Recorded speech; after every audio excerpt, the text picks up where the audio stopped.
টঙ্গীর তুরাগ তীরে চলছে মাওলানা জুবায়ের অনুসারীদের বিশ্ব ইজতেমার প্রথম পর্বের দ্বিতীয় ধাপের ইজতেমা। আগামীকাল আখেরি মোনাজাতে শেষ হবে দ্বিতীয় পর্বের আয়োজন।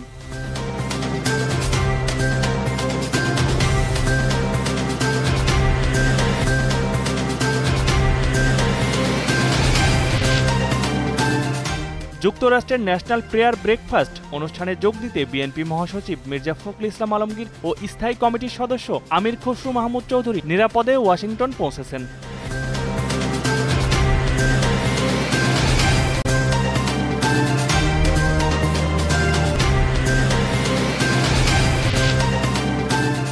সিরাজগঞ্জ ৩ আসনের সাবেক সংসদ সদস্য ডাক্তার আব্দুল আজিজকে গ্রেপ্তার করেছে র্যাব। রাতে রাজধানীর কলাবাগান থেকে তাকে গ্রেপ্তার করা হয়।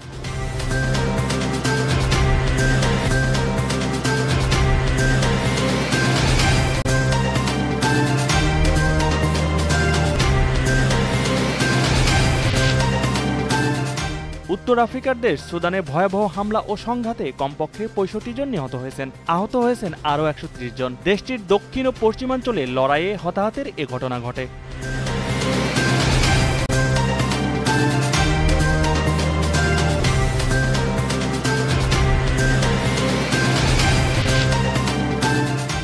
পয়েন্ট টেবিলের শীর্ষে থেকে প্লে অফ নিশ্চিত করেছিল ফরচুন বরিশাল। প্রথম সেমিফাইনালে চিটাগং কিংসকে ৯ উইকেটে হারিয়ে ফাইনালের টিকিট নিশ্চিত করেছে বর্তমান চ্যাম্পিয়নরা।